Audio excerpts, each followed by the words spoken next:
waxaa maanta saldhigga dhexe ee booliska ee magaalada Boorama lagu soo ururiyay baabuur u badan basas oo ah nooca iska leh ama ku shaqeysta taarikada Itoobiyaanka.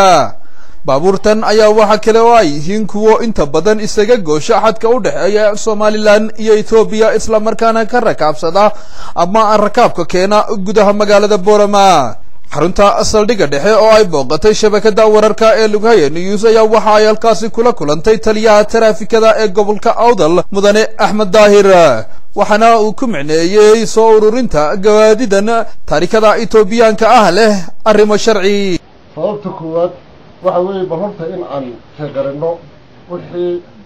cashuur lagu leeyahay ee cashuurtii waddanka ku baaqatay iyo wixii bixiyay inaan kala hubino oo baarno oo sheegarino. taasi waa number 1 iyadoo saaka ay weliba jamhuuriyadda dhan oo cashuur urureed oo xag gaadiidka ka socda. talabaad baabuurtani waa baabuurta u baxda dalka Itoobiya aynu jaarka nahay. waxay caadaysteen oo muddo fara badan waxaan ku ganaaxayna oo waxaan aad ugu dhigtoonay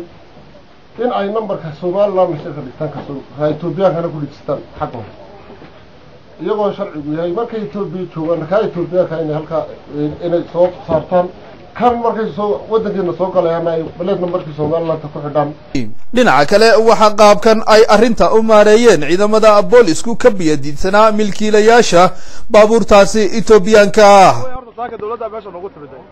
siday noo soo waday wayna keentay meesha wali wax akhbaarana kama hayno. haddii ay leedahay fursad baan u leenahay doonaynaa, haddii ay leeyihiin maxay ahayd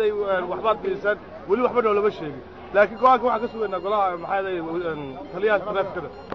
waxaa lagu kalifay labaradani waa qaali horta marka hore lama helo markaa sidaa awgeed waan ku ribadhaynay meesha marka mar walbana ma fuqayaano kama meesha laga taliyaha baan loo yimid oo waxa la leeyahay ciidanka buufeeliyo baabuurtiin buu gaadho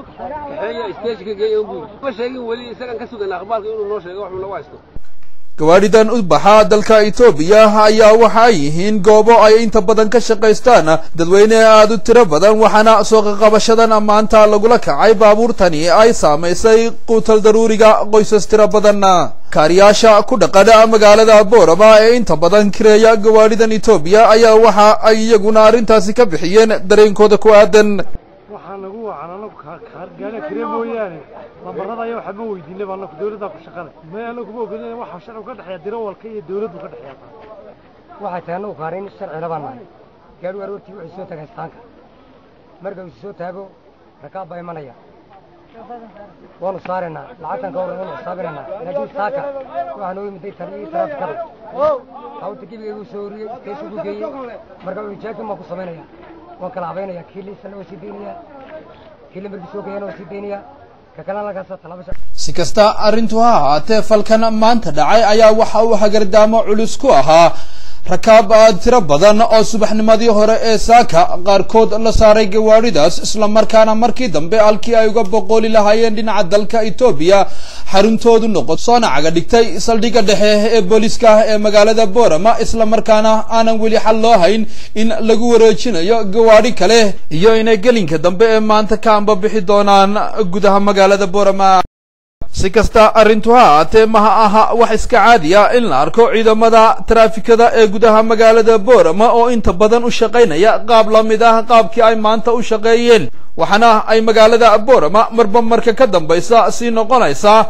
meel ay ku soo badanayaan gaadiidka kala duwan ee ay dadku la soo degayaan. tanina waxa hubaal ah inay culaysyo kala duwan oo dhinaca shuruucda tirada ciidamada iyo waliba habsami u shaqeynta ah saari doonto ciidamada taraafikada ee magaalada Boorama ku sugan oo aan ka badnayn 12 isla markaana ka wada hawlgala guud ahaan gobolada Awdal iyo Salal oo dhan. Cabdulla Ali Yusuf, shabakada wararka ee Lughaye News, magaalada Boorama.